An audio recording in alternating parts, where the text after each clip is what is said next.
Hello good morning students. आज हम पढ़ेंगे पैराग्राफ नंबर 9 एंड आज हम अपना चैप्टर फिनिश करेंगे, लेकिन उससे पहले हम चैप्टर पढ़ रहे द फन द हेड। सो उसमें हमने अभी तक पढ़ रखा था, पैराग्राफ 8 तक हमने पढ़ रखा था कि वो डिस्कस करते हैं ओल्ड बुक्स के बारे में और टीचर के बारे में कि पहले कैसे टीचर होते थे, मैकेनिकल टीचर नहीं होते थे, मेन टीचर होते थे और वहाँ पर बिल्डिंग में जाकर सब बच्चों को पढ़ना होता था, जैसे कोचिंग इंस्टीट्यूट है, स्कूल है, ऐसे ये चल रहा था। ठीक है, अब हम पढ़ेंगे question number 9, sorry paragraph number 9 maybe. So उसके पहले लाइन क्या थी, Margie said to Tommy can I read the book some more with you after school. So Margie बोलती क्या मैं ये किताब पढ़ सकती हूँ क्या, जो उसके पास जो पढ़ रहा था।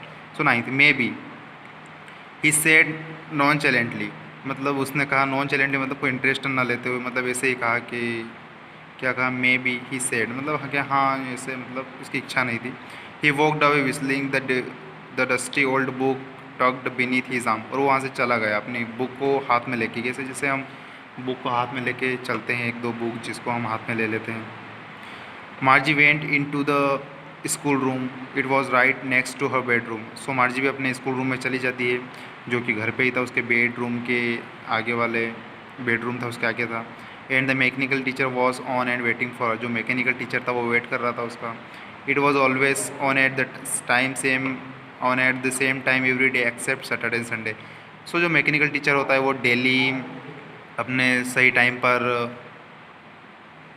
मतलब रेडी रहता है पढ़ाने के लिए, सैटरडे और संडे को छोड़कर। तो देखिए यहाँ पर पिक्चर बताया गया है ऑनलाइन स्टडी का। यहाँ पे कंप्यूटर पे मार्जी बैठी हुई है और ये यहाँ पे पढ़ रही है। यहाँ पर रोबोटिक टीचर बताया गया, आपको ये रोबोटिक टीचर है जो उसको इंस्ट्रक्शन देगा।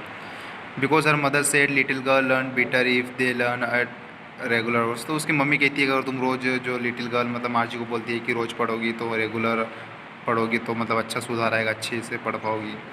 The screen was lit up मतलब and it said today's arithmetic lesson is on addition of proper fraction, please insert yesterday homework in the proper slot.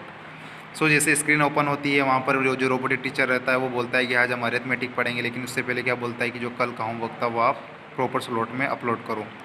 मार्जी did so with a Sai. सो मार्जी का मन नहीं था, मतलब उसका मन नहीं लग रहा था पढ़ने में। मार्जी डिड सो, मार्जी ने ऐसा किया जो बोल रहे थे, ऐसा किया मार्जी ने। सो उसका मन नहीं लग रहा था वर्क करने में। She was thinking about the old schools they head when her grandfather was a little boy. बस वो तो एक ही सोच में थी कि जब उसके ग्रैंडफादर बच्चे थे और वो स्कूल पढ़ रहे थे, उसके बारे में, वो स्कूल के बारे में सोच रही थी। All the kids from the whole neighborhood came, laughing and shouting in the schoolyard, sitting together in the schoolroom, going home together at the end of the day। वो सोचती है कि मतलब सभी जितने भी पड़ोस के बच्चे रहते थे सब एक साथ जाते होंगे स्कूल, चिल्लाते होंगे, हंसते होंगे, वहाँ स्कूल यार्ड में सब बैठते होंगे, और जब छुट्टी होती होगी एंड ऑफ द डे, छुट्टी होने के समय सब घर पर एक साथ आते होंगे, ऐसा वो सोच रही थी। They learn the same thing so they could help one another with the homework and talk about it. वो बोल रही थी कि सब एक ही चीज़ पढ़ रहे होंगे, एक दूसरे की हेल्प करते होंगे अगर वो एक ही चीज़ पढ़ते होंगे। And the teacher were people, वो जो टीचर रहते हैं वो पीपल मतलब कोई आदमी रहता है या फीमेल होती है या मेन होता है, लेकिन वो पीपल रहता है। The mechanical teacher was flashing on the screen when we at fraction 1/2। तो ऐसे ही मैकेनिकल टीचर उस जो टीवी स्क्रीन पर, उनके कंप्यूटर स्क्रीन पर आ जाता है और वो एडिशन कराने लग जाता है। Margie was thinking about how the kids must have loved it in the old days. She was thinking about the fun they had. So वो सोचती है कि must have loved it in the old days, मतलब जो बच्चे रहते हैं, जो जो पहले के बच्चे थे वो अपने स्कूल को कितना मतलब हैव लव्ड, क्या it must have loved it, मतलब अपने जो पुराने दिन थे उसको कितना प्यार करते होंगे।